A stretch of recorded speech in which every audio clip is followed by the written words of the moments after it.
Том аврын автобусны жолооч осол гаргаж 4 настай хүүд амнасаа алдсан талаарх мэдээллийг бид өчигдөр мэдээлсэн.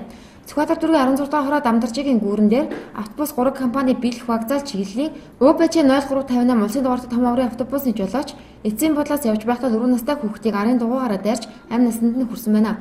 Хохирогч тухайн үед харгалзах хүнтэй буюу ээжийн хамт явж байсан ч ийхүү осолд өртжээ. Би дамбын буудлын дээр зогсч хүний авчаад хөдөлсөн. Тэгээ явж итэл портрийн ордоор нэг ихч гараад мөнгө төгөөг гүйжсэн аахгүй. Яагаад гүйжсэн? Мөнгө төгөөд мөнгө хийсгцэн гээд мөнгө төгжсөн. Тэгээ би хурдаас хагаад тэр ихчийг гаргачаад яасан ард төр төс гэж дуурсан. Тэгэл би зогсаарсан хүүхд тарьсан. Одоогоор хэн нэгний буруутай үйлдэл нь тогтоогдоогүй байгаа хэрийг замын цагдаагийн газар шалгаж байна.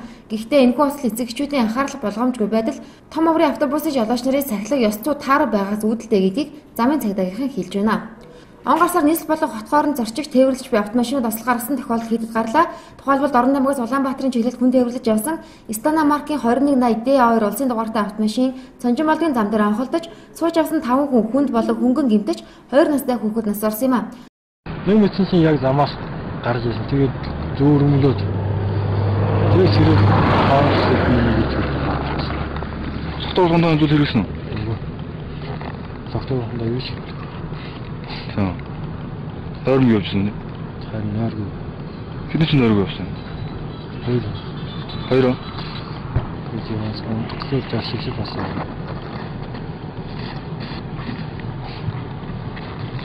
Хэдэн зорчигтой байсан? 15. 2-р сарын 15-ны өдөр Инх тайвны өргөн чөлөө 5 ширээ уулзалт гартгүй газар зам хөндлөг гарч явсан явган зорчигч том аврын автобус нь мөргөж газар дээрээ амнасаа алдсан ослог гарсан. Тиймээс зам дээрээ ослоовор жолооч зорчигч бүр сэрэмжилж замын хөдөлгөөний авилга байдлыг сахин хамгаалахыг замын цагдаагийн газраас анхаарууллаа.